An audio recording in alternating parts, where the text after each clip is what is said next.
In the world of internal combustion, balance is everything. For a gasoline engine to run efficiently, it requires a specific ratio of air to fuel, which is known as the stoichiometric ratio and is defined as 14.7 parts air to 1 part fuel by mass. When we say an engine is running lean, we mean this balance has shifted. There is either too much air or insufficient fuel in the combustion chamber. Modern vehicles operate on a closed-loop system once warmed up, functioning through a specific chain of command. First, the counter, or mass airflow, MAF sensor, measures the air entering the engine. Next, the calculator, which is the electronic control unit, ECU, calculates exactly how much fuel to inject based on that air measurement to hit the 14.7.1 ratio. Finally, the auditor, comprising the oxygen, O2 sensors in the exhaust, checks the work. If they see too much oxygen remaining after combustion, they report a lean condition to the ECU. To understand this better, think of your engine's combustion chamber as a fire in a blacksmith's forge where fuel is the wood or coal. If you pump the bellows gently, representing normal airflow, the fire burns steadily. Running lean is like pumping the bellows violently without adding more wood. The fire burns incredibly hot and fast, turning from orange to white hot. While it might seem energetic for a moment, it will quickly consume the fuel and can damage the metal of the forge itself. In your engine, that white-hot heat melts pistons and valves. A lean condition manifests through both physical sensations, which are what you feel, and digital data, which is what the computer sees. Regarding sensory inputs, you may experience a rough idle where the engine stumbles or shakes at stoplights because the mixture is too thin to sustain smooth combustion at low RPMs. You might encounter lean bog or hesitation, where the car momentarily falls on its face before accelerating when you step on the gas.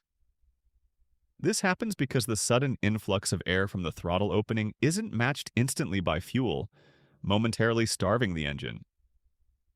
Pinging or detonation is another symptom, characterized by a metallic rattling sound, like marbles in a can during acceleration, representing the sound of the air-fuel mixture exploding uncontrolled rather than burning smoothly.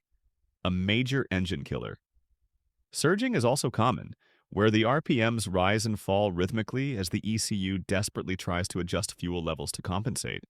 Regarding data inputs, the most common check engine light codes are P01771, System 2 Lean Bank 1, and P174, System 2 Lean Bank 2.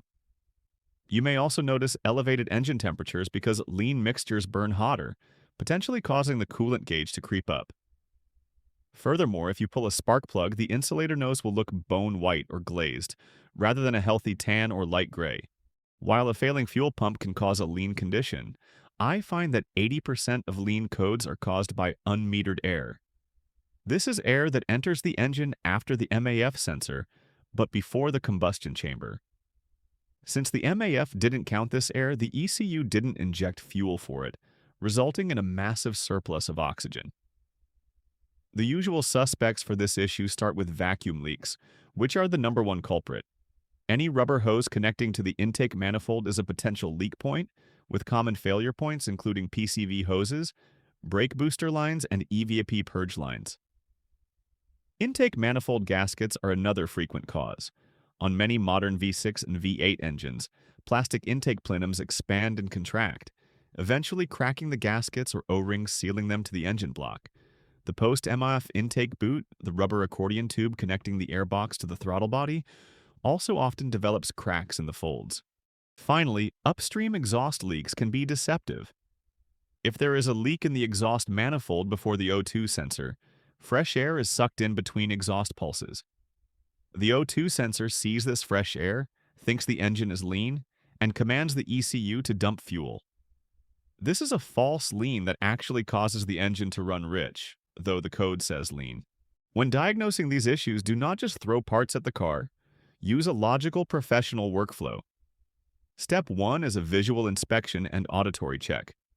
Pop the hood, and with the engine idling, listen for a distinct hissing or sucking sound. Check the intake boot for rips and wiggle vacuum lines. If the engine idle changes when you move a hose, You have found your leak. Step 2 utilizes the engineer's weapon, fuel trims. Connect your OBD2 scanner and look at short-term fuel trim, STFT, and long-term fuel trim, LTFT. Ideally, these should be close to 0%. Positive numbers mean the ECU is adding fuel, and if your total trim, STFT plus LTFT, is over 10% to 15%, you have a problem. You can distinguish a vacuum leak from a fuel issue using the 2500 RPM test. Watch the fuel trims at idle, for example, if trims are high at 20%. Then, rev the engine to 2500 RPM and hold it steady. In scenario A, if the trims drop significantly, e.g. down to 5%, the diagnosis is a vacuum leak.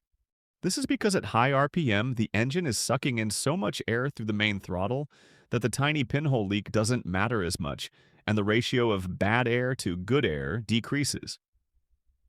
In scenario B, if the trims stay high or go higher, e.g. plus 25%, the diagnosis is a fuel delivery issue, like a bad pump or clogged injector, or MAF failure, because the engine needs more fuel at high RPM and the weak pump can't keep up. Step 3 involves advanced leak water mist tests by using a spray bottle with water to mist around gasket areas while the engine idles. If the engine stumbles, it's sucked in the water. A final method is the propane enrichment test, though it carries a fire hazard warning. Using an unlit propane torch, release small amounts of gas near suspected leaks. If the idle smooths out or RPMs rise, the propane was sucked into the leak, acting as extra fuel to balance the excess air. Ignoring a lean code because the car drives fine is a recipe for catastrophic failure. The risks and consequences include burnt valves, where the blowtorch effect of a lean burn can chip or melt exhaust valves, leading to zero compression. Melted pistons are another risk, as severe detonation can blast holes through the top of pistons. Catalytic converter failure is also possible if the ECU overcorrects, or if raw fuel is dumped due to a misfire caused by the lean condition, causing the converter to overheat and melt its internal substrate. To solve and prevent these issues, repair the vehicle by replacing cracked vacuum lines with proper automotive-grade silicone or rubber hoses, and always replace intake manifold gaskets in pairs if working on a V configuration. Verify the repair by resetting the ECU codes and driving, then checking the fuel trims again. If they haven't returned to near 0%, you haven't fixed the root cause. For prevention, change air filters regularly, noting that while a clogged filter causes a rich condition, dirt destroys MAF sensors. Clean the MAF sensor annually with specialized MAF cleaner spray, and inspect rubber intake hoses every oil change for dry rot.